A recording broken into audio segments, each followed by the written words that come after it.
Assalamualaikum warahmatullahi wabarakatuh. Halo semuanya, selamat datang di channel Jalan Cerita. Terima kasih sudah mampir. Semoga kalian selalu sehat, bahagia, dan dimudahkan dalam segala urusan. Jangan lupa subscribe, like, dan nyalakan lonceng notifikasinya, supaya kalian gak ketinggalan cerita-cerita seru di sini. Yuk, langsung aja kita mulai. Aku terpaksa nikah dengan juragan tua umur 50 tahun demi membalas dendam kepada mantan suami yang berselingkuh dengan Elsie. Namaku Rani. Aku lahir dari keluarga miskin, tumbuh di pinggir kampung yang sepi dan jauh dari hingar-bingar dunia. Hidupku sederhana, nyaris tak punya apa-apa kecuali mimpi dan keyakinan bahwa cinta bisa menyembuhkan segala luka. Dan keyakinan itulah yang membuatku bertahan dulu. Fajar adalah satu-satunya laki-laki yang pernah membuatku percaya bahwa hidupku pantas untuk diperjuangkan. Ia mencintaiku dengan ketulusan yang hangat, dan aku mencintainya lebih dari aku mencintai diriku sendiri. Kami menikah di usia muda, dengan resepsi seadanya dan mahar yang hanya cukup untuk membeli sepasang cincin tipis. Tapi kami bahagia. Setidaknya dulu, saat dunia masih terasa penuh harapan. Kami hidup pas-pasan. Kadang nasi dan garam jadi menu satu-satunya. Tapi Fajar selalu menggenggam tanganku dan berkata, "Yang penting kita bareng, ya." Aku tersenyum waktu itu. Bodohnya, aku percaya. Namun hidup mulai berubah ketika kami mendambakan anak. Tahun demi tahun berlalu, dan tak ada kehidupan yang tumbuh di rahimku. Aku mulai cemas, tapi Fajar selalu menenangkanku. Katanya belum rezeki. Aku masih menggantungkan harapan padanya, pada cinta kami. Sampai akhirnya, dokter mengatakan sesuatu yang memukul jantungku lebih keras dari apapun. "Maaf, Bu Rani, sepertinya Anda mengalami infertilitas. Kesempatannya sangat kecil." Aku pulang dengan langkah berat. Malam itu aku memeluk Fajar, berharap ia tetap menjadi sandaran. Tapi ia hanya diam. Pelukanku tak lagi dibalas. Matanya kosong, dingin. Sejak saat itu, ia berubah. Tak lagi mengusap rambutku saat aku tidur. Tak lagi pulang dengan senyum. Rumah kami yang kecil semakin sepi. Bukan karena tak ada suara, tapi karena tak ada hati di dalamnya. Awalnya aku mencoba menenangkan diri. Kupikir mungkin Fajar hanya butuh waktu. Tapi malam itu mengubah segalanya. Aku pulang dari warung lebih lambat karena hujan. Dan saat melewati kawasan kota, mataku menangkap sosok yang sangat familiar. Ia keluar dari sebuah bangunan bercahaya terang. Klub malam yang sering kudengar dari cerita orang. Tapi yang membuat nafasku tercekat adalah wanita muda di sampingnya. Pakaiannya minim, tubuhnya menempel di lengan Fajar, dan tawa mereka menusukku. Tanganku gemetar, langkahku goyah. Dunia serasa berputar. Itu bukan Fajar, kan? Aku membatin, mencoba menyangkal. Tapi semakin kulihat, semakin jelas kenyataan itu. Fajar suamiku, lelaki yang dulu menangis saat menyuapkan bubur ke mulutku saat aku sakit, kini menggandeng wanita lain seolah aku tak pernah ada. Aku dengar dari orang-orang, wanita itu bernama Manda. Seorang Elsie, katanya, langganan lelaki kesepian. Dan kini, termasuk suamiku. Malam itu aku pulang dengan air mata yang tak bisa berhenti mengalir. Di bawah lampu kamar yang temaram, aku duduk sendiri, tanpa suara, tanpa harapan. Hatiku hancur dan aku tak tahu bagaimana caranya menyusun kepingannya kembali. Aku duduk di ruang tunggu rumah sakit, menatap kertas yang terasa seperti vonis. Tangan kiriku menggenggam erat lembar hasil pemeriksaan, sementara tangan kananku mencari hangatnya tangan Fajar, suamiku, tempatku berlindung selama ini. Tapi ia tak menggenggam balik. Ia duduk kaku di sebelahku, menatap lantai, seolah-olah ia ingin berada di mana saja, asal bukan di sini, bersamaku. Aku menelan ludah dengan susah payah. Suara detak jantungku terdengar jelas di telinga. Infertilitas, begitu kata dokter. Bukan kata yang asing, tapi rasanya tetap menusuk seperti sembilu. Aku sulit punya anak, dan itu kemungkinan besar permanen. Aku menggeser tubuhku sedikit, mendekat ke Fajar. Aku ingin berkata sesuatu, apapun, tapi lidahku keluh. Lalu, dengan suara serak, aku akhirnya bicara. Mas, kamu nggak apa-apa? Fajar tak menjawab. Matanya masih tertuju ke lantai. Napasnya berat, tapi tidak terdengar emosi. Kosong. Aku tahu ini berat, tapi kita bisa cari jalan lain. Mas, masih bisa coba program, atau... Rani. Suaranya akhirnya terdengar. Pelan. Tapi cukup membuatku diam. Iya, Mas. Ia mengangkat wajahnya. Tatapan itu bukan tatapan yang biasa. Dingin, ejem. Bukan milik laki-laki yang dulu mencium keningku setiap pagi. Kamu dengar sendiri, kan? Susah punya anak. Itu artinya harapan kita. Ia berhenti, menggertakkan gigi. Udah nggak ada. Aku merasa sesak. Mataku mulai panas. Mas, tapi kan kita nikah bukan cuma buat punya anak. Kita nikah karena saling cinta. Ia mendengus. Cinta? Ia menoleh penuh amarah yang tertahan. Kamu tahu nggak? Aku udah capek ditanya terus sama orang-orang. Kapan punya momongan? Kamu mandul, ya? Aku malu. Rani, malu jadi laki-laki yang gak bisa punya anak karena istrinya mandul. Air mataku jatuh. Aku mencoba menahannya, tapi tak bisa. Jadi, aku ini beban buat Mas? Tanyaku, nyaris berbisik. Ia tak menjawab, dan diamnya lebih menyakitkan dari 1000 kata. Perjalanan pulang seperti mimpi buruk. Tak ada obrolan, tak ada genggaman tangan, tak ada kehangatan. Kami hanya duduk berdampingan dalam mobil tua itu, seperti dua orang asing. Sesampainya di rumah, aku masuk kamar dan menatap bayanganku di cermin. Wajahku sembab, tapi yang paling terasa, kosong, hampa. Malam itu aku menunggu Fajar masuk kamar, tapi ia tidur di ruang tamu. Membuang wajahku, mengabaikanku, dan untuk pertama kalinya sejak kami menikah, aku merasa sendirian.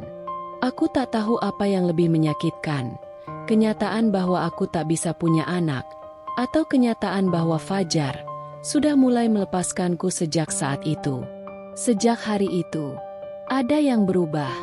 Rumah kecil kami yang dulu hangat kini terasa seperti rumah kosong tanpa penghuni. Dindingnya masih berdiri, atapnya masih menutupi kami dari hujan, tapi kehangatannya hilang. Terbawa pergi entah oleh angin malam atau oleh seseorang yang bukan aku. Fajar mulai sering pulang larut malam. Katanya, lembur, proyek besar, katanya. Aku mengangguk dan tersenyum kecil, mencoba percaya meski hatiku menolak. Tapi aku tahu, ada yang aneh. Ada yang berbeda dari cara dia memandangku, atau tepatnya, cara dia tak lagi memandangku sama sekali. Pakaian kerjanya masih rapi saat pulang, tapi wangi tubuhnya tak lagi familiar. Ada aroma parfum wanita yang asing, samar tapi cukup kuat menusuk hidung dan hatiku. Wangi yang tidak pernah aku pakai, wangi yang tidak pernah aku kenal. Dan setiap kali aku mencium aroma itu, dadaku terasa seperti diremas perlahan. Sakitnya halus, tapi nyata. Malam-malam kami tak lagi dipenuhi tawa atau cerita hari ini. Tak ada lagi pertanyaan, udah makan belum? Tak ada, capek nggak kerjaannya, Mas? Karena semua percakapan berubah jadi senyap yang menggantung di udara. Aku pura-pura tak tahu, karena sebagian dari diriku masih ingin mempertahankan harapan. Mungkin ini hanya fase. Mungkin dia akan kembali seperti dulu. Tapi setiap malam dia pulang semakin larut. Harapan itu pelan-pelan mati. Aku pernah menunggunya semalaman di ruang makan, dengan lauk kesukaannya yang sudah dingin. Dan ketika ia akhirnya datang pukul 2 pagi, langkahnya limbung, matanya merah, dan senyumnya, "Bukan untukku. Mas baru pulang?" Tanyaku pelan. Dia hanya mengangguk, tanpa menatapku. "Capek? Mau tidur? Mau makan dulu?" "Nggak usah, Rin." Lalu ia masuk kamar, dan menutup pintu, seolah aku tak ada. Aku berdiri di ambang dapur, menatap meja makan yang masih penuh. Satu piring nasi, semangkuk sop ayam yang sudah tak beruap, dan air mata yang akhirnya jatuh tanpa bisa kutahan. Aku bukan lagi istri, bukan lagi pasangan. Aku hanya bayangan di rumah ini.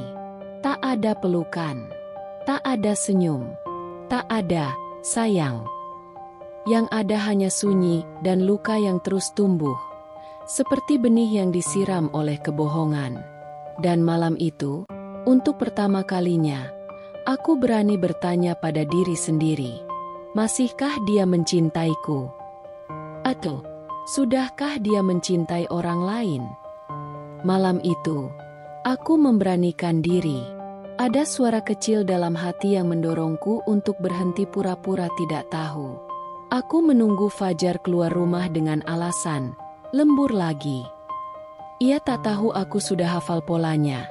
Jam pulang yang makin larut, dan wangi tubuhnya yang makin asing. Kali ini, aku memutuskan untuk mengikutinya. Dari kejauhan, aku mengikuti mobil tua kami dengan ojek online yang kupesan diam-diam. Jalanan malam kota begitu asing bagiku. Lampu-lampu temaram, gedung-gedung tinggi, dan kehidupan malam yang tak pernah aku sentuh selama ini. Mobil itu akhirnya berhenti di sebuah tempat yang membuat jantungku berdebar kencang. Klub malam. Masuk akal, bisikku getir. Lembur jenis apa yang dilakukan di sini, Fajar? Aku meminta abang ojek berhenti agak jauh. Dari balik kaca jendela mobil, aku mengintip, menunggu. Degup jantungku seperti genderang perang. Tubuhku gemetar, tapi mataku tak berkedip. Hingga akhirnya, pintu mobil terbuka. Dan disitulah dia. Fajar keluar dengan wajah yang berbeda. Lebih segar, lebih hidup. Seperti bukan pria yang menghindariku tiap malam. Tapi bukan itu yang menghantam jantungku. Di sampingnya, seorang wanita muda dengan tubuh tinggi semampai, gaun merah ketat, dan tawa centil yang menyesakkan dada. Lengan Fajar melingkar di pinggangnya. Wanita itu mencolek pipinya sambil tertawa kecil, lalu mencium pipi Fajar di depan umum. Seolah tak ada dosa, seolah aku tak pernah ada. Aku ingin berteriak, ingin berlari dan menampar wajah mereka. Tapi tubuhku beku, mataku membelalak, dadaku sesak, dan suara tercekat di tenggorokan. Itu, istriku dipanggil mandul. Dan sekarang, dia berjalan dengan wanita seperti itu. Wanita itu, aku tahu tipe seperti dia. Seorang Elsie, pelayan klub berwajah manis, tubuh glamor, tapi hidup dari menjual rayuan dan tubuh. Tapi entah kenapa, bukan hanya profesinya yang menyakitiku, melainkan betapa mudahnya Fajar jatuh dalam pelukannya. Nama dia Manda. Kudengar salah satu petugas parkir berkata ke temannya saat wanita itu lewat. Elsie paling laris malam ini. Banyak pejabat doyan dia. Manda, nama yang bahkan terdengar manja di telinga. Tapi di hatiku, nama itu adalah luka baru yang belum sempat mengering. Aku berdiri mematung di seberang jalan. Mobil mereka melaju pergi, meninggalkan debu dan reruntuhan hatiku. Aku mencoba menahan tangis. Tapi air mataku jatuh juga, tanpa bisa dicegah. Panas, perih. Di tengah malam yang hingar-bingar itu, aku, seorang istri, dikhianati dengan cara paling rendah. Di antara lampu-lampu neon dan musik keras, aku menjadi hantu yang menyaksikan cinta hidupnya dibunuh perlahan. Dan malam itu, aku bersumpah dalam diam. Aku tak akan tinggal diam. Hari itu, langit terlihat mendung, seolah tahu apa yang akan terjadi. Aku baru saja selesai mencuci pakaian ketika Fajar pulang lebih awal, hal yang langka belakangan ini. Tapi wajahnya bukan membawa kehangatan, melainkan badai. Ia berdiri di ambang pintu dengan ekspresi dingin. Tatapannya tak seperti suami. Lebih mirip algojo yang akan mengusir tahanan. Kita perlu bicara, katanya datar. Aku mengangguk pelan. Jantungku mulai berdegup tak karuan. Tentang apa, Mas? Ia duduk di sofa tanpa mempersilakan aku. Seperti tamu yang tak diinginkan di rumah sendiri. Aku nggak bisa terus kayak gini, Rin. Ucapnya akhirnya. Maksudnya? Kamu tahu sendiri, kamu mandul. Kamu nggak bisa kasih aku anak.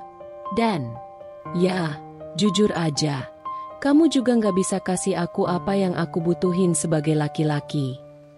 Aku menahan napas. Kata-katanya menusuk.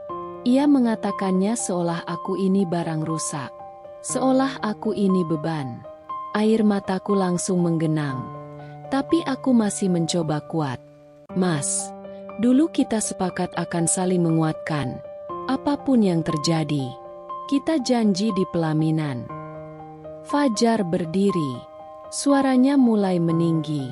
Itu dulu, waktu aku belum tahu betapa frustrasinya hidup denganmu. Rani, setiap malam aku pulang, yang ada cuma air mata dan kesedihan. Aku butuh hidup. Rin, aku butuh wanita yang bisa membuatku merasa hidup. Wanita seperti Manda? Tanyaku akhirnya. Lirih namun penuh luka. Dia terdiam sesaat. Lalu, alih-alih menyangkal, ia tertawa kecil, penuh sinisme. Setidaknya dia tahu caranya menyenangkan suaminya. Aku ini istrimu, Fajar. Suaraku pecah. Iya, dulu. Tapi sekarang kamu cuma beban. Itu kalimat terakhir yang benar-benar membunuhku dari dalam. Siangnya, ia memberiku 1 koper kecil dan uang 200.000. Tak lebih, tak ada permintaan maaf, tak ada pelukan perpisahan. Kamu bisa pergi ke rumah orang tuamu. Rumah ini bukan rumahmu lagi. Dengan tangan gemetar, aku mengepak sedikit baju dan kenangan. Tak ada yang bisa kubawa selain luka dan harga diriku yang tersisa. Aku menatap rumah yang pernah kuanggap surga. Kini ia menjadi penjara yang mengusir penghuninya. Saat aku menoleh terakhir kali, Fajar berdiri di depan pintu sambil merokok. Tak sedikit pun memandangku. Dan aku pun melangkah pergi. Di tengah gerimis sore itu, aku membawa koper kecil dan luka besar. Aku berdiri di depan kamar kos sempit berukuran 3x3. Dindingnya tipis, atapnya bocor, dan bau pengap selalu menyambut tiap aku pulang. Tapi hanya ini yang bisa kubayar dengan sisa uang yang Fajar lemparkan seperti sedekah. Setiap pagi aku bangun lebih awal, menyapu warung di ujung gang, membantu ibu kos mengupas bawang, kadang jadi kurir antar makanan. Apa saja kulakukan, asal halal, asal bisa bertahan. Makan, terkadang hanya nasi dan garam. Kadang mie instan yang kubagi 2 untuk 2 hari. Tapi bukan rasa lapar yang menyakitkan, melainkan bayang-bayang wajah Fajar dan Manda yang terus menari di pikiranku. Di malam yang sunyi, saat lampu redup dan angin masuk dari sela jendela tua, aku memeluk satu-satunya yang tersisa dalam hidupku, dendam. Aku tak menangis lagi. Air mata sudah kering. digantikan oleh bara yang tumbuh diam-diam di dalam dada. Suatu hari, aku akan kembali, tapi bukan sebagai perempuan yang kau usir dari rumahmu. Aku akan kembali sebagai perempuan yang bahkan tak bisa kau jamah dengan tatapanmu. Kukira aku sudah habis, tapi ternyata aku baru mulai dari awal. Dari titik nol, pagi itu aku mengenakan seragam lusuh berwarna krem, membawa troli pembersih melewati koridor panjang Hotel Bintang 5 tempatku bekerja. Kilauan marmer di lantai tak sepadan dengan hidupku yang kusut. Di balik dinding mewah itu, aku adalah bayangan, tak terlihat, tak dianggap. Hari itu aku terlalu lelah menyembunyikan air mata. Di lorong lantai 10, setelah membersihkan suite mewah seorang tamu, aku bersandar sejenak di balik dinding, dan air mataku jatuh. Pelan, diam-diam, tak ada suara, hanya sesak. Kamu gak seharusnya nangis di tempat seperti ini. Suara itu datang lembut dari ujung lorong. Aku cepat-cepat menghapus pipi. Seorang pria parubaya berdiri di sana. Jubahnya rapi, wajahnya teduh, dan senyumnya seperti pelukan hangat di tengah dingin dunia. "Maaf, Pak," gumamku gugup, menunduk. Aku pikir dia akan mengeluh atau marah karena melihat petugas kebersihan merusak pemandangan hotelnya. Tapi dia malah merogoh saku dan mengeluarkan selembar sapu tangan putih bersih. "Tangismu terlalu berharga untuk jatuh ke lantai." Ia menyodorkan sapu tangan itu. Aku menerimanya dengan tangan gemetar. Saya nggak apa-apa, Pak. Saya tahu kamu sedang membohongi dirimu sendiri. Tapi itu bukan urusanku," katanya pelan. Lalu ia menatap mataku, tajam namun tak menghakimi. "Kalau kamu ingin hidup yang lebih tenang, temui aku besok di restoran bawah, jam 8 pagi. Pakai baju bebas, tanpa seragam, dan jangan bawa sapu." Aku terdiam, tak sempat menjawab. Ia sudah melangkah pergi, meninggalkan aroma kopi dan kayu manis yang entah kenapa terasa menyembuhkan. Malam itu, aku tak bisa tidur. Kata-katanya terus menggema. Hidup yang lebih tenang. Aku tak tahu siapa dia. Aku tak tahu maksud tawarannya. Tapi untuk pertama kalinya setelah sekian lama, aku merasakan sesuatu yang telah lama hilang dari hatiku. Harapan restoran hotel pagi itu tidak seramai biasanya. Aku duduk di sudut ruangan, mengenakan blus putih sederhana dan celana kain pinjaman dari ibu kos. Tanganku gemetar saat meraih cangkir kopi. Jantungku berdegup lebih cepat dari biasanya. Apa yang akan terjadi hari ini? Tak lama kemudian, sosok yang kutunggu muncul.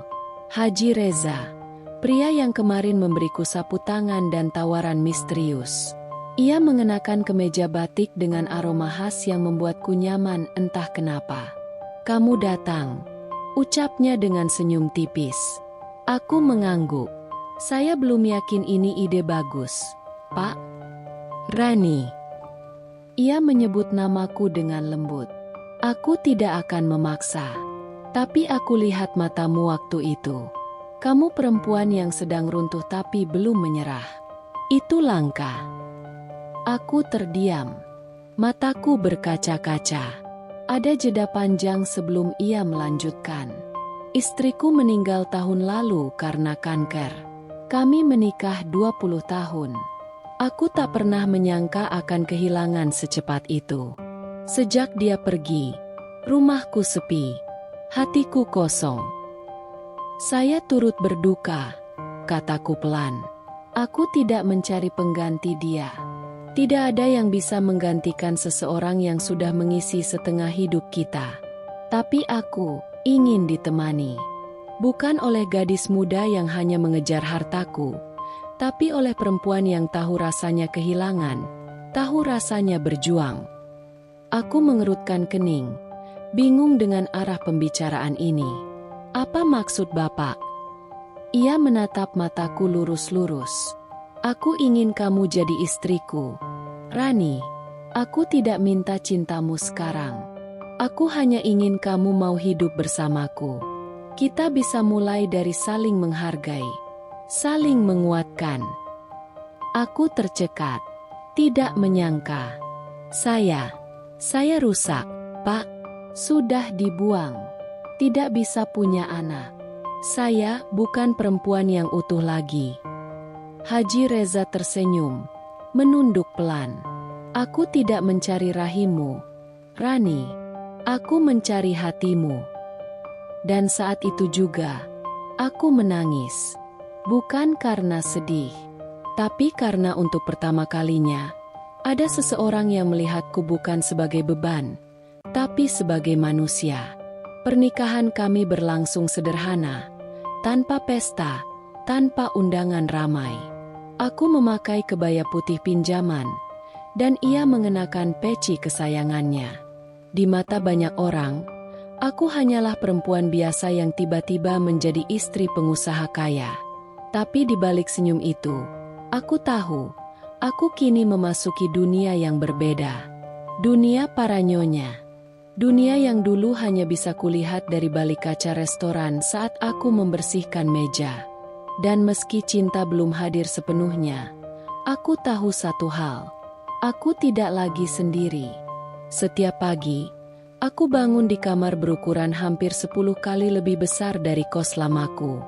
Dindingnya krem lembut, ranjangnya empuk seperti awan, dan di luar jendela, bukit hijau terhampar indah. Tapi meski aku tidur di kasur mahal, bayangan masa lalu tetap menari di pelupuk mata. Pelan-pelan, aku menjalani transformasi. Rani, cara jalanmu harus lebih lembut. Pinggul jangan terlalu kaku, ujar Bu Siska, tutor pribadi yang didatangkan Haji Reza khusus untukku. Aku menurut. Aku belajar lagi. Cara berbicara, cara tersenyum, cara menatap. Semuanya diajarkan seperti seni halus. Kalau kamu bertemu pejabat atau istri pejabat, usahakan jaga kontak mata, tapi jangan terlalu tajam. Kesan pertama itu segalanya, katanya lagi sambil membetulkan posisi tanganku yang sedang memegang cangkir teh. Hari demi hari, aku bukan lagi Rani si mantan istri yang dibuang. Aku adalah Nyonya Rani Reza, istri dari pengusaha properti yang dikenal luas di kalangan elit. Aku menghadiri gala dinner, pengajian eksklusif, dan acara sosial bersama istri-istri pejabat dan pemilik perusahaan. Mereka semua memuji sikapku. Nyonya Reza, istri barunya sangat elegannya. Dari mana asalnya? Kelihatannya seperti orang penting dari Jawa Tengah. Aku hanya tersenyum. Tidak ada yang tahu. Aku dulunya hanya wanita yang pernah diusir dari rumah dengan 1 koper dan ribuan luka. Tak seorang pun tahu, malam-malamku dulu penuh air mata dan kelaparan. Tapi sekarang, aku berdiri di antara kristal lampu gantung, gaun malam berwarna anggur membalut tubuhku, dan perhiasan berkilau menggantung di leherku. Namun, di balik senyum yang kulukis rapi setiap acara, hatiku menyimpan bara. Karena saat semua orang sibuk mengagumiku, aku masih mengingat satu wajah, Fajar. Lelaki yang dulu bilang aku beban. Lelaki yang membuangku ke jalanan. Dan wanita bernama Manda, Elsie murahan yang menggantikan posisiku dengan tawa angkuhnya. Mereka mungkin pikir aku sudah mati. Tapi yang mereka tidak tahu, aku sedang bersiap kembali. Dan kali ini, aku tidak akan datang sebagai wanita yang hancur. Aku akan datang sebagai ratu yang mereka kira tak mungkin lahir dari debu. Hidupku kini tak lagi hanya sekadar bertahan. Aku telah memutuskan, waktunya untuk bergerak maju, bukan hanya untuk diriku, tetapi untuk memberikan pelajaran kepada mereka yang pernah meremahkan aku. Fajar dan Manda mungkin pikir aku telah hilang dari kehidupan mereka. Tapi aku tahu lebih banyak daripada yang mereka kira. Lewat jaringan bisnis Haji Reza, aku berhasil menemukan informasi tentang mereka. Fajar dan Manda, Dua sosok yang dulu menghancurkan hidupku, sekarang buka usaha kecil. Toko parfum yang berlokasi di pusat perbelanjaan yang tak jauh dari tempat kami dulu tinggal. Mereka memamerkan kebersamaan mereka di media sosial. Foto-foto mesra dengan caption penuh cinta. Semua orang mengira mereka adalah pasangan ideal yang tak terpisahkan. Aku menatap layar ponselku. Foto terakhir mereka yang berdua di depan toko parfum mereka. Fajar tersenyum lebar, memegang kotak parfum, sementara Manda berdiri di sampingnya, mengenakan gaun minim dengan senyum menggoda. Tidak ada yang tahu di balik senyuman mereka. Ada seorang wanita yang dipermalukan, yang dulu percaya pada cinta mereka. Aku menekan layar ponsel, meletakkannya dengan tenang di atas meja. Senyuman tipis mulai mengembang di bibirku. Waktuku hampir tiba, gumamku dalam hati. Aku bukan lagi perempuan yang mereka anggap lemah. Aku bukan lagi Rani yang dulu menghapus air mata dengan kesepian. Sekarang, aku adalah wanita yang memegang kendali, siap menghadapi mereka dengan cara yang mereka takkan pernah duga. Kepala terasa ringan. Jantungku berdetak tenang meskipun ada api yang berkobar di dalam. Aku memutuskan untuk mendekati mereka, bukan dengan amarah, tetapi dengan cara yang paling sempurna, menanti waktu yang tepat untuk melangkah. Mereka yang dulu menghancurkan hidupku akan tahu siapa yang sebenarnya telah mereka perlakukan dengan salah. Hari demi hari, aku mengamati mereka dari kejauhan, memastikan langkahku selalu lebih cepat dan lebih bijaksana. Toko parfum mereka semakin ramai. Mereka semakin menunjukkan kemesraan di media sosial. Manda memposting foto dirinya memakai gaun mewah, dengan Fajar di sisinya, menggenggam tangan seperti pasangan bahagia yang tak terpisahkan. Namun aku tahu, dunia mereka rapuh. Segalanya hanya ilusi. Aku duduk di depan cermin, menatap diriku yang kini lebih anggun, lebih tenang. Aku sudah siap, kataku pada diri sendiri. Aku akan membalas mereka, tapi bukan dengan cara yang mereka pikirkan. Pesta yang akan diadakan untuk Haji Reza tak akan seperti pesta biasa. Tidak hanya karena Haji Reza adalah pengusaha sukses, tetapi karena acara ini akan menjadi momen yang paling dinantikan, terutama oleh mereka yang tidak tahu apa yang sedang aku persiapkan. Hari ini, aku mengirimkan 2 undangan yang berbeda dari yang lainnya. Untuk Fajar dan Manda, atas nama istri Haji Reza. Aku menulis dengan tangan yang tenang, meskipun dalam hatiku ada badai yang siap meledak. Aku tahu, mereka tidak akan bisa menebak apa yang akan terjadi. Undangan itu akan sampai pada mereka dalam waktu singkat. Dan saat itu, dunia mereka akan berubah.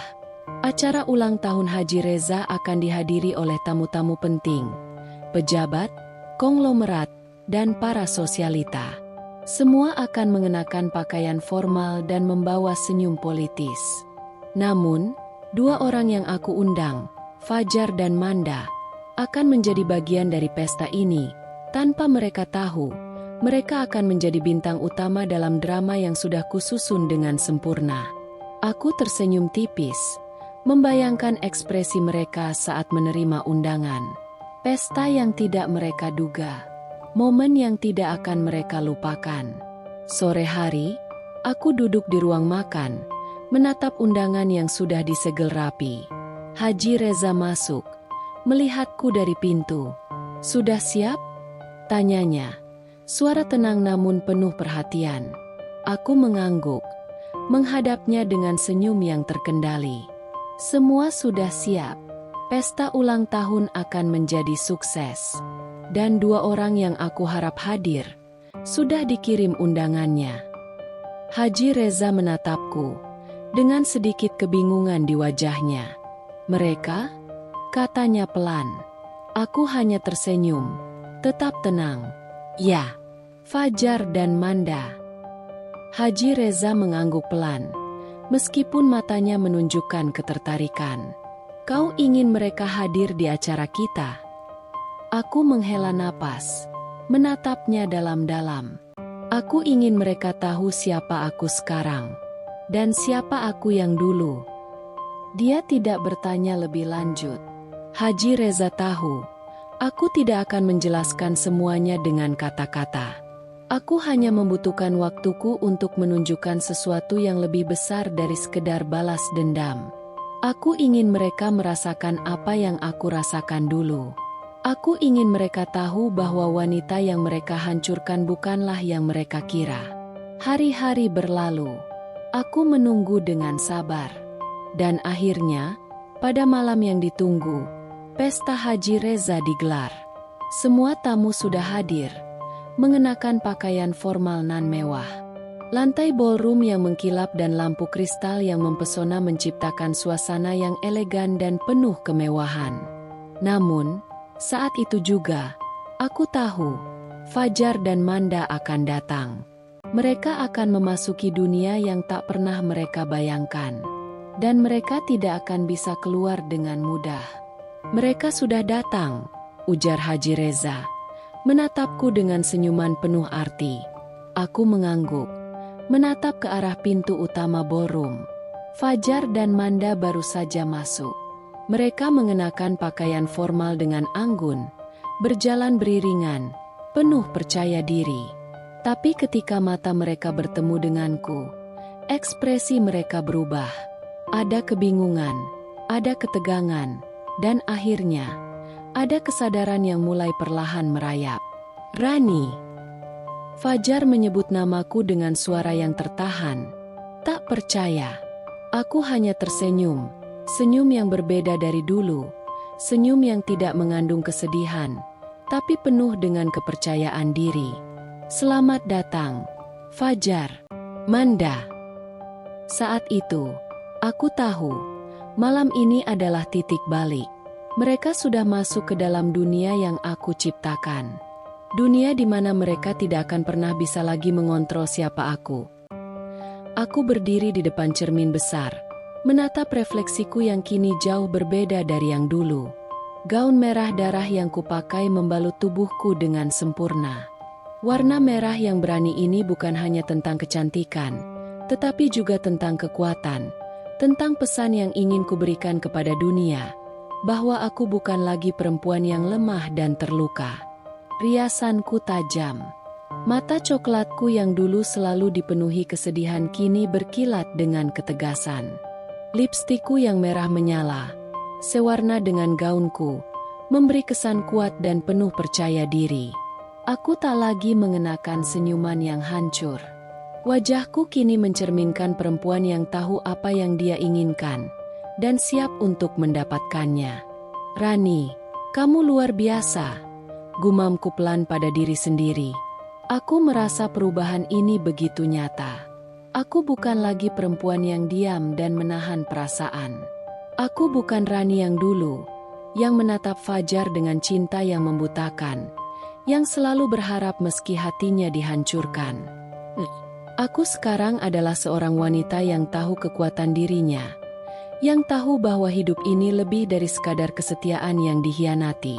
Pesta malam ini bukan hanya tentang merayakan ulang tahun Haji Reza. Malam ini adalah milikku, milik Rani yang baru.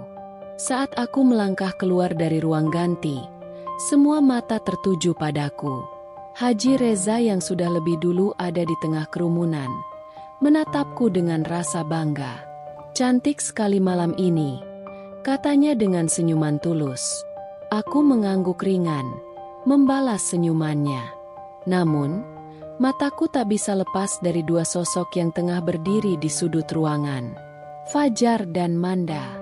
Mereka tak menyangka, mereka tidak tahu apa yang akan terjadi malam ini. Fajar menatapku dengan kebingungan yang jelas terlihat. Mulutnya sedikit terbuka, seolah tak percaya apa yang dilihatnya. Manda di sampingnya, dengan gaun yang lebih sederhana namun tetap anggun, menatapku dengan ekspresi yang penuh curiga. Mungkin dia merasa heran mengapa aku bisa berada di sini, di tengah-tengah mereka. Aku berjalan dengan langkah pasti menuju mereka. Tidak ada keraguan di dalam diriku. Fajar yang dulu mencampakkanku, yang dulu membuatku merasa tak berharga, kini berdiri di hadapanku dengan raut wajah yang penuh kebingungan. "Rani?" Fajar bertanya, suara penuh tanya. Namun ada getar ketakutan yang mulai muncul. Aku hanya tersenyum. Senyum yang tak lagi penuh kesedihan, tapi penuh dengan kekuatan yang baru kutemukan. "Kamu masih ingat aku?" Tanyaku dengan nada yang lebih lembut, namun tetap ada kekuatan di baliknya. Manda di samping Fajar terdiam, mencoba menganalisis situasi ini. Namun aku tahu, dia mulai merasakan ada sesuatu yang aneh dalam suasana ini. "Aku bukan lagi Rani yang bisa diperlakukan sembarangan. Aku mendengar kalian buka toko parfum sekarang," kataku sambil menatap Fajar, dan sedikit melirik Manda. "Tentu saja aku tahu, kalian sangat bahagia." Fajar tertunduk, tidak bisa menjawab. Manda berusaha tersenyum, meskipun senyumnya terlihat terpaksa. "Kau tampaknya telah berubah banyak, Rani," Manda akhirnya berkata dengan nada yang sedikit meremehkan. Aku menatapnya dengan tajam, tidak ada ketakutan di dalam mataku. "Begitulah, Manda. Waktu memang bisa mengubah segalanya." Suasana mulai terasa berbeda. Tamu-tamu yang hadir di pesta mulai melirik ke arah kami. Percakapan perlahan mereda, seakan mereka tahu ada sesuatu yang tidak biasa sedang terjadi di sini. Fajar dan Manda semakin tidak nyaman, dan aku bisa merasakannya. Aku menikmati momen itu, melihat mereka cemas, merasa terjebak dalam dunia yang tidak mereka kenal. Fajar mungkin berpikir bahwa aku akan tetap menjadi Rani yang dulu, yang selalu menunggu dan berharap. Namun, malam ini aku bukan lagi Rani yang mengenal rasa sakit dan kehilangan. Aku adalah Rani yang tahu apa yang pantas aku dapatkan di tengah-tengah pesta. Aku tidak perlu berkata banyak. Cukup dengan kehadiranku yang begitu mencolok, dan tatapanku yang penuh dengan makna. Setiap gerakan, setiap kata, semakin membuat Fajar dan Manda merasa terpojok. Aku bisa merasakan mereka mulai menyesali setiap keputusan yang mereka ambil. Dan aku hanya tersenyum. Karena malam ini adalah awal dari segalanya. Dunia mereka akan berubah, dan aku akan menjadi bagian dari perubahan itu. Pesta terus berjalan meriah. Namun aku tahu ada dua orang yang tak bisa menikmati malam ini seperti tamu lainnya. Fajar dan Manda akhirnya datang. Seperti yang kuduga, mereka datang dengan pakaian terbaik mereka, mengenakan jas dan gaun yang tampak mewah. Namun, ada yang berbeda kali ini. Kepercayaan diri mereka yang dulu terlihat jelas kini menguap begitu saja saat mereka melihatku berdiri di sisi Haji Reza. Saat mereka melangkah masuk ke ruang pesta, sorotan mata tamu-tamu lain seketika tertuju pada mereka. Fajar masih terlihat sama seperti yang kuingat, dengan wajah yang dulu selalu kuanggap penuh kasih sayang. Namun sekarang, wajahnya tampak pucat, matanya berbinar, namun cemas, seolah dia tahu ada sesuatu yang besar yang akan terjadi malam ini. Manda, yang sebelumnya terlihat percaya diri, sekarang tampak canggung. Matanya berkeliaran ke seluruh ruangan, lalu berhenti pada diriku. Wajahnya berubah, dan sekejap kemudian gelas di tangannya hampir terjatuh. Aku bisa merasakan ketegangan di udara. Mereka merasa terperangkap. Mereka tidak tahu harus berbuat apa. Aku, di sisi lain, tidak bisa menahan senyum kecil yang mengembang di bibirku. Aku menatap mereka tanpa rasa takut, tanpa penyesalan. Ini adalah permainan mereka, dan aku siap untuk memimpin. "Rani," Fajar akhirnya berbisik, seolah tak percaya melihatku di sini. Kata-katanya terhenti, seakan semua yang ada di pikirannya menghilang dalam sekejap. Fajar, pria yang dulu sangat kucintai, kini tampak terperangkap dalam pandanganku. Aku memandangnya dengan mata yang tak lagi penuh kelembutan. Ini bukan lagi tentang cinta yang dulu kami bagi. Ini tentang keadilan. tentang wanita yang bangkit setelah dihancurkan. Kamu terlihat sangat berbeda, Manda mencoba berkata. Suaranya sedikit bergetar, tapi aku tahu apa yang ia rasakan. Ketakutan, keheranan, kekhawatiran. Aku tidak langsung menjawabnya. Sebaliknya, aku hanya tersenyum dan menatap suamiku, Haji Reza, yang berdiri di sampingku. Haji Reza, ini Fajar, mantan suami saya, kataku sambil memandang Fajar dengan tatapan yang penuh makna. Haji Reza mengangguk dengan sopan, tapi jelas matanya menunjukkan rasa hormat yang berbeda. Dia tahu siapa Fajar, dan dia juga tahu, mungkin lebih dari siapapun, apa yang telah Fajar lakukan padaku. Salam kenal, Pak Fajar, ujar Haji Reza dengan nada tegas, namun sopan. Saya Haji Reza, suami dari Rani. Fajar terdiam, tidak bisa menjawab. Wajahnya semakin pucat, dan aku tahu dia merasa terpojok. Tak ada kata yang bisa ia ucapkan. Tidak ada penjelasan yang bisa menghapus kesalahannya. Tidak ada kata-kata yang bisa mengembalikan semua yang telah hilang. Fajar hanya berdiri di sana, memandang Haji Reza, lalu beralih padaku, dengan tatapan penuh penyesalan yang sekarang terlambat datang. Manda, yang sepertinya masih berusaha mengerti situasi ini, menatapku dengan pandangan yang tajam. Kamu sudah menikah lagi? Tanyanya, suara seolah sedikit meremehkan, tapi ada kesan khawatir yang begitu jelas di balik nada suaranya. Aku tidak langsung menjawab. Sebaliknya, aku menatapnya dengan tajam, tidak menghindar dari tatapannya. Ya, kataku singkat, tapi penuh dengan kepastian. Saya sudah menikah dengan pria yang tahu bagaimana menghargai dan menghormati saya. Fajar menatapku, dan aku bisa melihat sedikit rasa takut yang kini muncul di matanya. Dia tahu, malam ini adalah malam yang akan mengubah segalanya. Keberadaanku di sini, di sisi Haji Reza, bukan hanya sebuah kebetulan. Aku bukan lagi perempuan yang dulu, yang merasa hancur dan tak berarti. Malam ini, aku adalah Rani yang telah bangkit, yang tidak akan pernah menjadi korban lagi. Kamu sudah membuangku, Fajar, dan malam ini, aku kembali lebih kuat, lebih baik, dan jauh lebih berharga daripada yang pernah kau ketahui. Di tengah pesta yang semakin ramai, aku tahu, mereka, Fajar dan Manda, merasakan beratnya ketegangan ini. Mereka tidak bisa bergerak bebas lagi. Setiap orang di ruangan ini tahu siapa mereka, dan mereka tak bisa lagi bersembunyi dari kenyataan. Apa yang kamu harapkan, Fajar? Tanyaku, suaraku keras dan jelas, memecah kesunyian sejenak. Bahwa kamu bisa mengabaikan aku begitu saja, lalu hidup bahagia dengan perempuan yang tidak tahu apa-apa tentang apa yang telah kamu lakukan. Fajar tak bisa menjawab. Manda menundukkan kepala, dan suasana menjadi semakin tegang.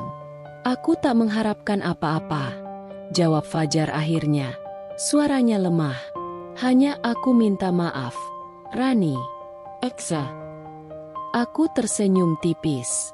Maaf tidak akan mengubah apapun, Fajar. Kata-kata itu menggantung di udara, berat dan penuh makna. Saat ini, tidak ada kata-kata yang bisa menebus semua yang telah terjadi. Tidak ada penyesalan yang cukup untuk membalikan waktu. Aku memalingkan wajah, tidak lagi ingin melihat Fajar yang terpuruk. Manda yang berdiri di sampingnya pun kini terdiam, menyadari bahwa tak ada yang bisa mengubah kenyataan ini. Malam ini bukan tentang mereka. Ini tentang aku, dan aku akan menunjukkan pada mereka siapa yang sebenarnya lebih berharga. Aku melangkah menuju panggung dengan percaya diri. Setiap langkah terasa begitu pasti, seolah dunia ini ada di telapak kakiku. Di bawah sorotan lampu yang begitu terang, aku bisa merasakan mata-mata tamu pesta tertuju padaku. Mereka semua terdiam. Aku tahu mereka bertanya-tanya, Siapa perempuan ini? Mengapa dia begitu berbeda? Mengapa dia begitu kuat? Fajar dan Manda, yang berdiri di tengah kerumunan, mencoba menghindari tatapanku. Fajar terlihat gelisah, sementara Manda menatap ke lantai, berusaha menghindari perhatian lebih lanjut. Tapi aku tahu, malam ini bukan tentang mereka. Ini tentang aku. Tentang kisahku yang selama ini terpendam, yang kini akan dibuka untuk semua orang. Aku mengambil mikrofon yang disediakan di atas panggung, lalu berdiri tegak. Setiap mata kini tertuju padaku, dan aku bisa merasakan detak jantungku yang tenang, meskipun ada segumpal emosi yang mengalir deras di dalam dada. Semua yang pernah terjadi, semua luka yang pernah menggores hatiku, semuanya mengalir dalam setiap kata yang akan kuucapkan. Aku menghirup napas dalam-dalam, lalu mulai berbicara. Dulu aku dibuang oleh orang yang paling kupercayai, hanya karena aku dianggap mandul dan miskin. Aku dihina, dicampakan, dan disingkirkan dari kehidupan yang aku perjuangkan bersama seseorang yang aku cintai lebih dari hidupku sendiri. Aku berhenti sejenak, memberi waktu bagi kata-kataku untuk menyentuh hati mereka yang mendengarkan. Rasa sakit itu kembali hadir, tapi kini aku menghadapinya dengan keberanian yang tak pernah aku miliki sebelumnya. Tapi hari ini, aku melanjutkan, suara semakin mantap. Aku berdiri di sini, bukan sebagai perempuan yang hancur. Aku berdiri sebagai istri dari seorang pria yang lebih tahu apa arti seorang perempuan. Seorang pria yang menghargai, menghormati, dan mencintai aku dengan cara yang seharusnya. Dia bukan hanya suami, tapi juga pelindung dan sahabat. Dan aku di sini bukan hanya untuk menunjukkan bahwa aku bangkit. Aku di sini untuk menunjukkan bahwa setiap perempuan, seberapapun luka yang mereka alami, layak untuk dihargai dan dicintai dengan sepenuh hati. Tamu-tamu pesta yang hadir kini terdiam. Aku bisa melihat beberapa wajah terkejut, beberapa tampak mengangguk, bahkan ada yang mulai meneteskan air mata. Mereka tidak tahu apa yang terjadi di masa laluku. Mereka tidak tahu betapa dalamnya rasa sakit yang aku rasakan. Tapi malam ini, mereka akan tahu. Semua orang akan tahu. Di sudut ruangan, Fajar berdiri dengan wajah pucat. Ia tak bisa mengalihkan pandangannya dariku. Ada penyesalan di matanya, tapi itu tak lagi bisa mengubah apapun. Waktu tidak bisa diputar kembali. Fajar, aku melanjutkan dengan suara yang lebih keras, lebih jelas. Kamu membuang aku karena aku tidak bisa memberikanmu anak. Kamu menghina aku hanya karena aku tidak sempurna di matamu. Tapi lihatlah aku sekarang. Aku berdiri di sini sebagai perempuan yang lebih kuat dari yang pernah kamu kenal.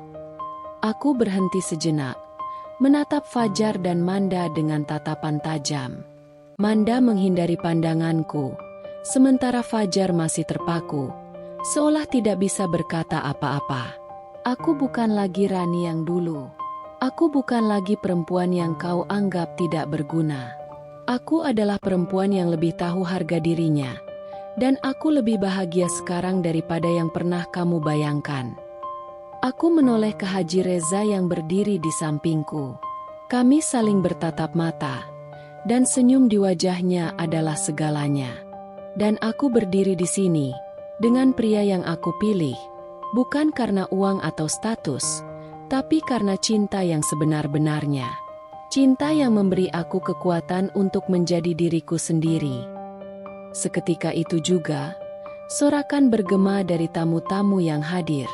Semua mata yang semula terfokus pada Fajar dan Manda kini beralih padaku. Aku bisa merasakan kekuatan itu, kekuatan yang muncul dari dalam diriku, yang kini tidak bisa dihentikan. Malam ini bukan hanya tentang pesta atau selebrasi, ini adalah pembuktian. Pembuktian bahwa seorang perempuan yang pernah terluka bisa bangkit lebih tinggi dari sebelumnya. Dan malam ini, aku mengakhiri kata-kataku dengan penuh keyakinan. Aku berdiri di sini, bukan sebagai korban. Aku berdiri sebagai pemenang. Suasana semakin riuh. Beberapa tamu bertepuk tangan, dan aku tahu mereka mengerti. Mereka tahu ini bukan hanya tentang aku. Ini tentang setiap perempuan yang pernah dihancurkan, yang pernah dipermalukan, dan yang akhirnya menemukan kembali kekuatan dalam dirinya. Malam ini, aku tidak hanya memenangkan pertempuran melawan masa lalu, aku memenangkan hidupku sendiri. Suasana di pesta berubah seketika. Sorotan kamera mengarah ke Fajar dan Manda, yang berdiri di tengah kerumunan dengan wajah pucat. Beberapa tamu mulai mengenali Fajar, dan bisik-bisik perlahan terdengar di antara mereka. Mulut mereka bergerak cepat, mencoba menggali informasi, tapi Fajar hanya bisa diam. Wajahnya memucat, seperti kehilangan arah. Manda, yang berdiri di sampingnya, berusaha tersenyum, tetapi senyumnya tampak dipaksakan. Bibirnya gemetar, dan matanya terus bergerak ke sana kemari, mencari jalan keluar. Tapi tidak ada yang bisa melarikan diri malam ini. Aku memandang mereka dari atas panggung, tak peduli dengan bisikan yang semakin keras. Apa yang mereka rasakan sekarang hanyalah secuil dari rasa sakit yang telah mereka berikan padaku. Tak ada rasa empati di dalam hatiku, hanya rasa puas yang terpendam. Mereka tidak bisa lari, kan? Haji Reza berdiri di sampingku, mengamati situasi dengan tenang. Semua yang mereka lakukan kini terungkap. Tak ada lagi tempat untuk bersembunyi. Aku mengangguk pelan. Malam ini, seluruh dunia akan melihat siapa mereka yang sebenarnya. Tidak ada lagi rahasia yang bisa mereka simpan. Tidak ada lagi senyuman palsu yang bisa mereka pakai. Semua akan tahu. Dan aku akan menikmati setiap detiknya. Di antara keramaian, aku melihat beberapa wajah tamu yang kini mulai memperhatikan Fajar dan Manda dengan tatapan curiga. Ada yang saling berbisik, ada yang mengambil foto secara diam-diam. Mereka tidak tahu cerita penuh di balik kisah ini, tapi mereka cukup tahu untuk merasa bahwa ada sesuatu yang tidak beres. Fajar, seseorang di antara tamu mulai berbicara dengan suara keras. Kapan kamu mulai membuka toko parfum itu? Tahu-tahu sekarang sudah jadi pengusaha kecil. Fajar terdiam, wajahnya semakin memucat. Manda, yang berada di sampingnya, terlihat berusaha menenangkan dirinya, tapi ketegangan di wajahnya tak bisa disembunyikan. Semua orang di sekitar mereka kini tahu bahwa ada sesuatu yang salah. Mereka tak bisa lagi berpura-pura. Aku mendekati mereka perlahan. Langkahku penuh keyakinan. Fajar, aku memanggilnya dengan nada yang begitu santai. Apa kabar dengan bisnismu?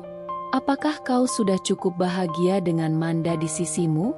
Atau masih merasa kesepian tanpa aku? Fajar menatapku dengan mata yang dipenuhi penyesalan, tapi dia tak bisa menjawab.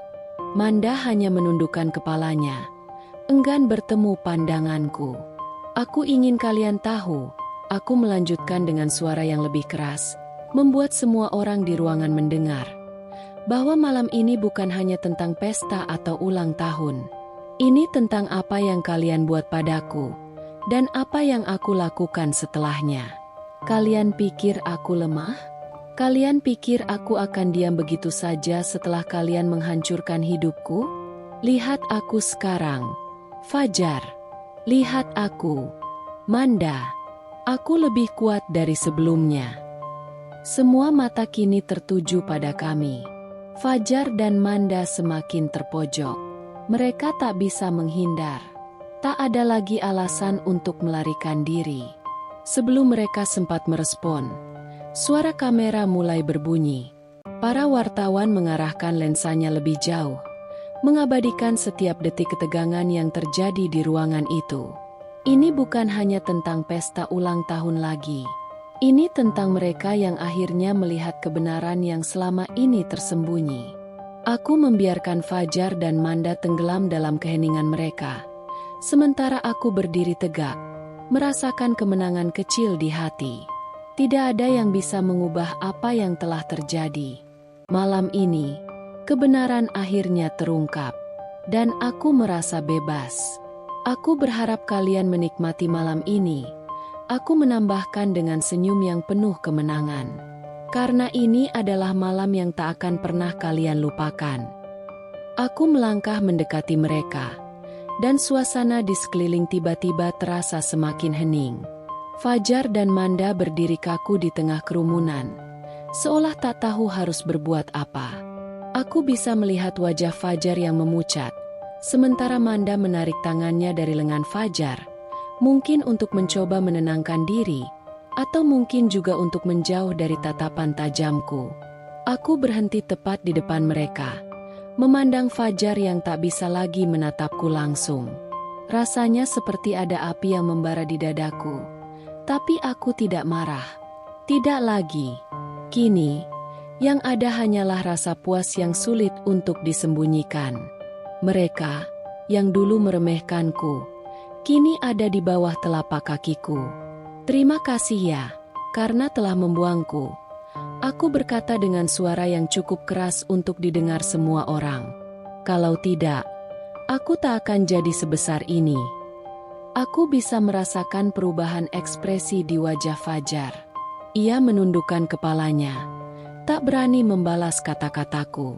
Aku tahu, dia pasti merasa seperti dirinya dihantam keras. Dulu, dia yang selalu menganggap aku lemah, yang selalu berpikir bahwa aku akan terus merendah dan menjadi perempuan yang tak berarti. Sekarang, aku berdiri di sini dengan segalanya. Sesuatu yang tak pernah dia duga. Kamu tidak bisa begitu saja mengubah hidupmu, Rani. Fajar akhirnya membuka mulut, suara pelan dan penuh penyesalan. Tapi nada itu terlalu terlambat, dan aku hanya tertawa kecil mendengarnya. Oh, Fajar, aku berkata dengan tawa yang hampir terdengar menyakitkan. Kamu tidak paham, kan? Aku tidak perlu meminta izin pada siapapun untuk berubah. Dan aku pasti tak akan pernah meminta maaf untuk menjadi lebih baik dari sebelumnya. Manda, yang sejak tadi diam, akhirnya mencoba menyela dengan suara gemetar. Kamu pikir kamu lebih baik dari kami sekarang?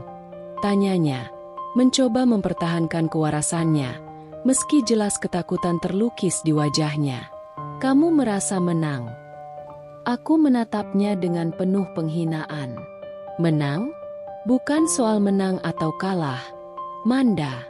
Ini soal siapa yang akhirnya punya kendali. Fajar mencoba meraih tanganku, tetapi aku menghindar. Jangan coba mengendalikan aku lagi. Fajar, kamu tak lagi punya hak. Aku menatapnya satu kali lagi, membiarkan semua kemarahan dan kesedihan yang dulu menyelimuti hatiku lenyap begitu saja. Sekarang, hanya ada kebebasan dan kepuasan. Aku membalikkan badan, melangkah pergi dari mereka, meninggalkan dua jiwa yang kini hancur, tanpa bisa berbuat apa-apa. Di belakangku, suara bisikan tamu mulai kembali terdengar. Mereka membicarakan Fajar dan Manda, beberapa dengan nada mencemooh, beberapa dengan heran. Tapi aku tidak peduli. Ini bukan lagi tentang mereka. Ini adalah tentang diriku. Di luar sana, dunia bisa berbicara tentang siapa yang mereka anggap menang atau kalah. Tapi aku tahu, siapa yang benar-benar menang dalam kisah ini. Dan itu adalah aku. Seperti yang aku duga, karma datang begitu cepat.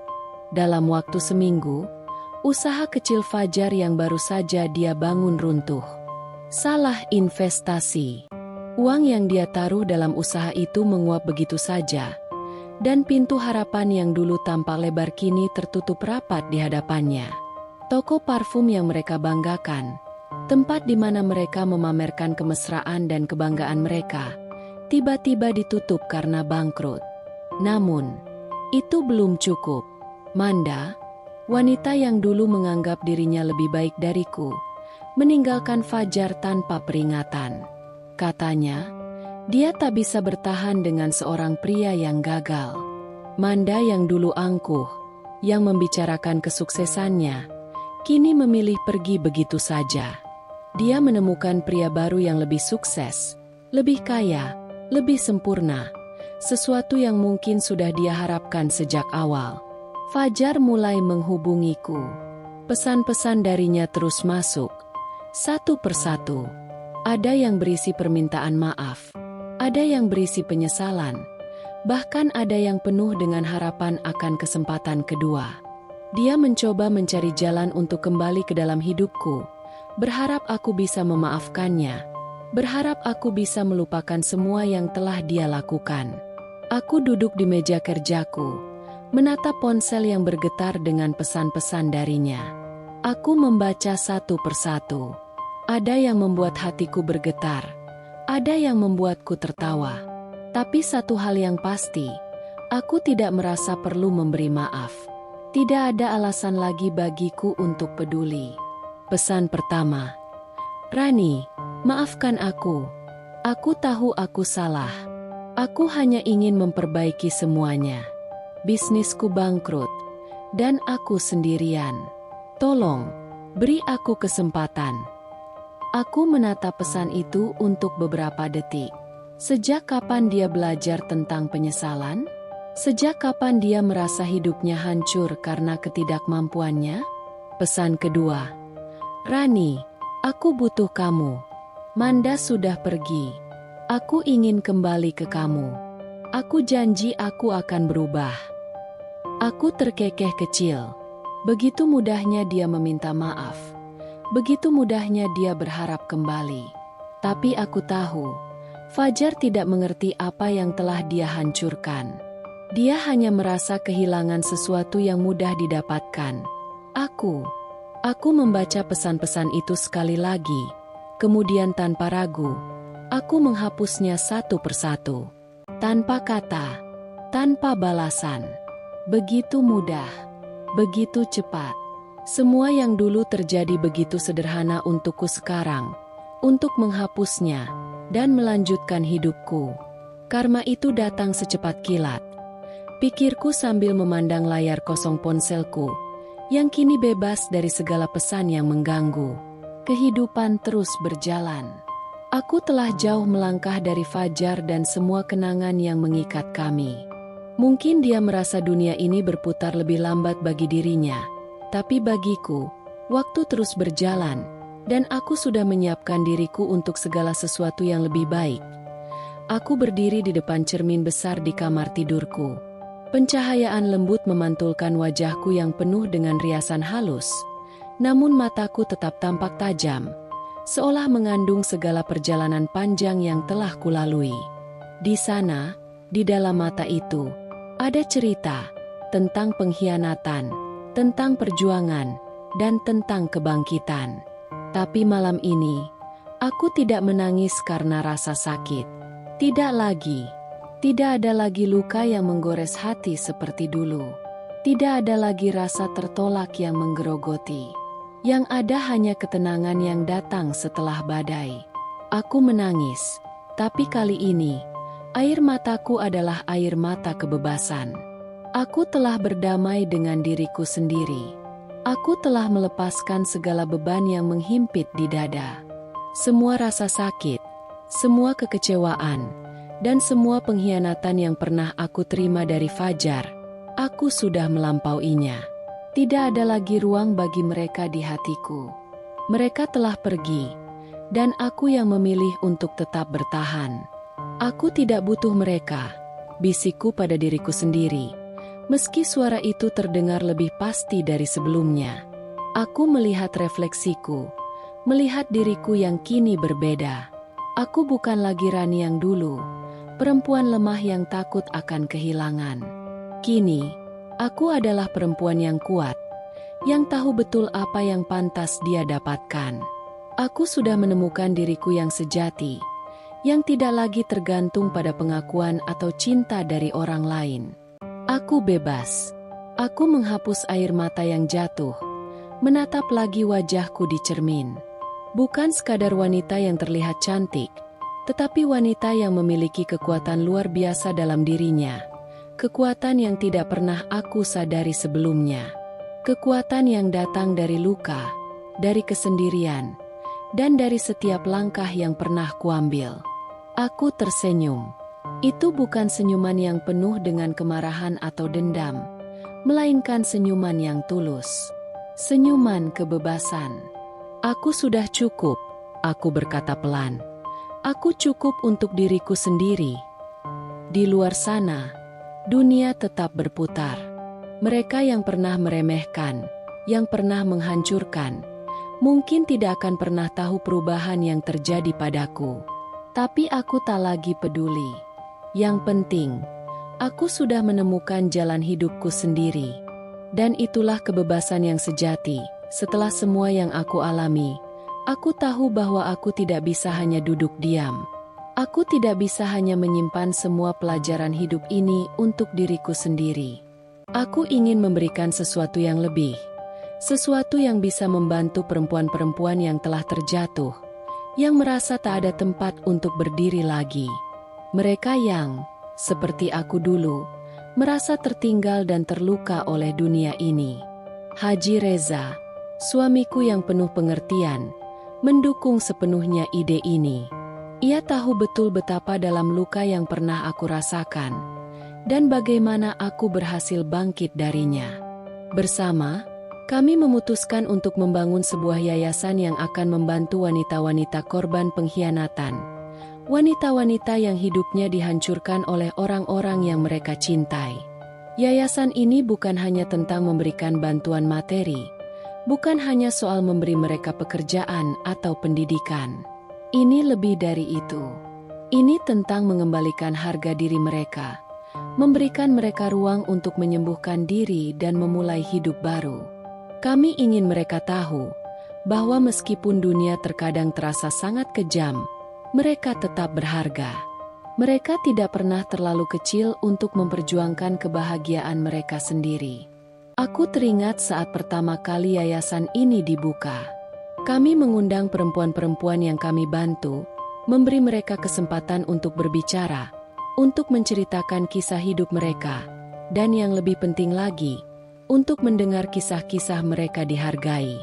Beberapa dari mereka menangis saat pertama kali datang, bukan karena rasa sakit, tapi karena mereka akhirnya merasa didengar. Mereka akhirnya tahu bahwa mereka tidak sendirian.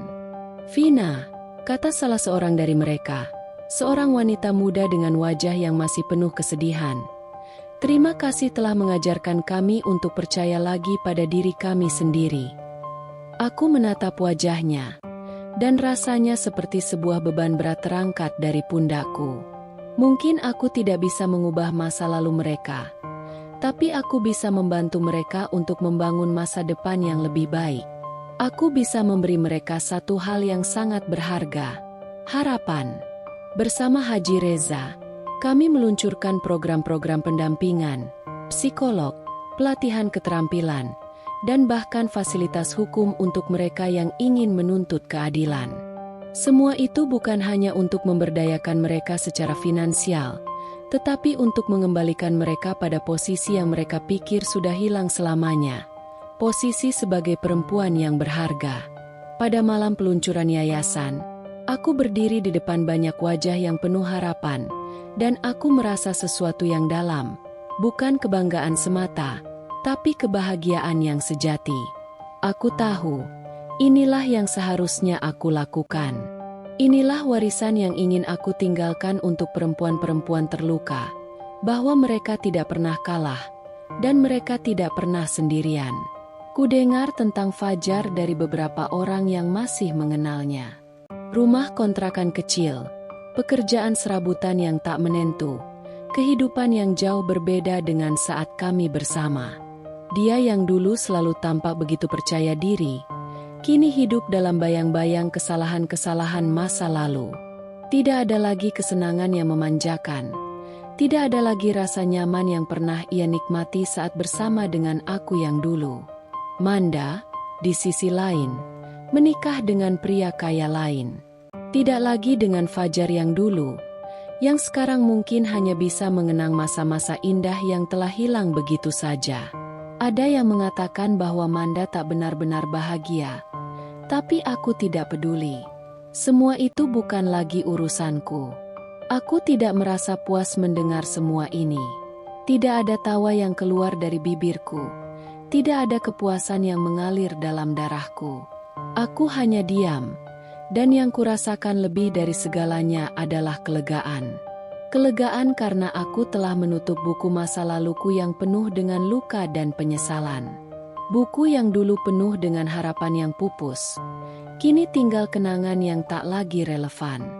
Aku sadar bahwa meski mereka mengalami jatuh, itu bukanlah sesuatu yang harus aku rayakan. Aku sudah lebih dari cukup untuk diri aku sendiri. Apa yang mereka jalani adalah konsekuensi dari pilihan-pilihan yang mereka buat. Aku tidak perlu lagi mengikat diriku pada masa lalu. Hidupku sudah berbeda, dan aku memilih untuk berjalan ke depan, bukan berputar-putar di tempat yang sama.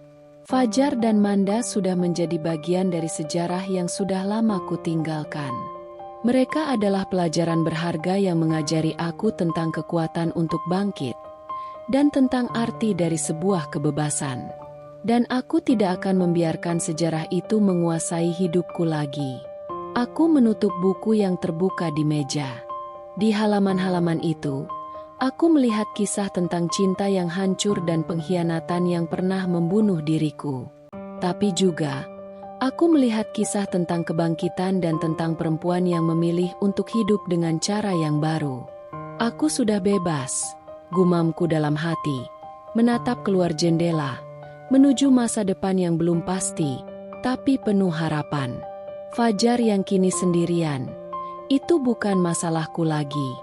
Dan aku, yang kini berdiri tegak dengan hati yang utuh, tahu bahwa aku sudah cukup menemukan kedamaian. Hari itu, aku berdiri di depan ribuan pasang mata yang penuh harapan. Aku bukan lagi Rani yang dulu, perempuan yang merasa kecil dan terluka. Aku adalah perempuan yang telah menemukan kekuatannya, yang tahu betul apa artinya harga diri. Aku bukan hanya istri seorang pria kaya. Aku adalah seseorang yang telah melalui perjalanan panjang untuk akhirnya menemukan kedamaian dan kebahagiaan yang sejati. Aku mengenakan gaun putih yang anggun, dengan sedikit kilauan yang memantulkan cahaya. Di atas panggung, aku merasa lebih dari sekadar wanita biasa. Aku adalah bukti hidup bahwa takdir bisa berubah, bahwa luka bisa disembuhkan, dan bahwa kebahagiaan sejati datang dari dalam diri, bukan dari apa yang dimiliki di luar. Aku menghadap ke audiens yang penuh dengan orang-orang sukses, orang-orang yang terhormat, namun hatiku tetap tenang. Di tengah gemerlap dunia ini, aku tahu betul bahwa tidak ada yang lebih penting dari kedamaian dalam hati. Tidak ada lagi kebohongan atau pengkhianatan yang bisa menguasai pikiranku. Semua itu sudah menjadi bagian dari masa lalu yang sudah lama ku tinggalkan. Ketika mikrofon di tanganku menyentuh bibirku, aku berbicara dengan suara yang penuh keyakinan. Sebuah keyakinan yang datang dari pengalaman dan perjuangan hidupku. Jangan takut dibuang. Kadang Tuhan sedang menyingkirkanmu dari racun, untuk menyambut takdirmu yang lebih megah. Kata-kataku bergema di ruangan itu. Aku bisa melihat mata-mata yang penuh perhatian, banyak yang terdiam sejenak, menyerap setiap kata yang kututurkan. Aku tahu bahwa kalimat itu bukan hanya untuk mereka yang mendengarkanku, tetapi juga untuk diriku sendiri. Itu adalah pesan yang mengingatkan aku akan perjalanan panjang yang telah aku tempuh, dan betapa jauh aku telah melangkah dari hari-hari gelap yang dulu menghancurkan hidupku. Di balik senyumku, aku bisa merasakan Haji Reza yang berdiri di sisi panggung, memberi dukungan dengan tatapan penuh kebanggaan. Kehadirannya selalu menjadi penopang dalam hidupku, namun kini aku tahu bahwa kebahagiaan dan kekuatan yang aku rasakan adalah hasil dari perjuanganku sendiri. Kami tidak hanya pasangan hidup, tetapi juga mitra dalam banyak hal, terutama dalam menjalani hidup dengan integritas dan cinta. Aku tidak lagi merasa takut akan kehilangan. Aku tahu, jika takdir membawa kita ke jalan yang penuh dengan rintangan, Itu hanya untuk menguatkan kita, bukan untuk menjatuhkan.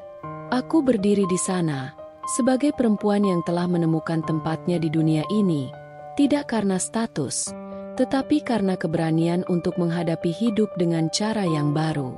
Ketika acara berakhir, aku meninggalkan panggung dengan langkah ringan, bukan karena aku sedang menunggu pujian atau sorakan, tetapi karena aku sudah merasa utuh. Aku sudah menemukan kedamaian dalam hatiku, dan itu adalah hadiah terbaik yang bisa aku berikan pada diriku sendiri. Tak ada lagi ruang untuk pengkhianatan atau rasa sakit. Yang ada hanya kebahagiaan yang datang dari dalam diri, dan cinta yang aku terima dari orang-orang yang benar-benar peduli padaku, terutama suamiku, Haji Reza, yang telah mengajarkanku arti sejati dari mencintai dan dihargai.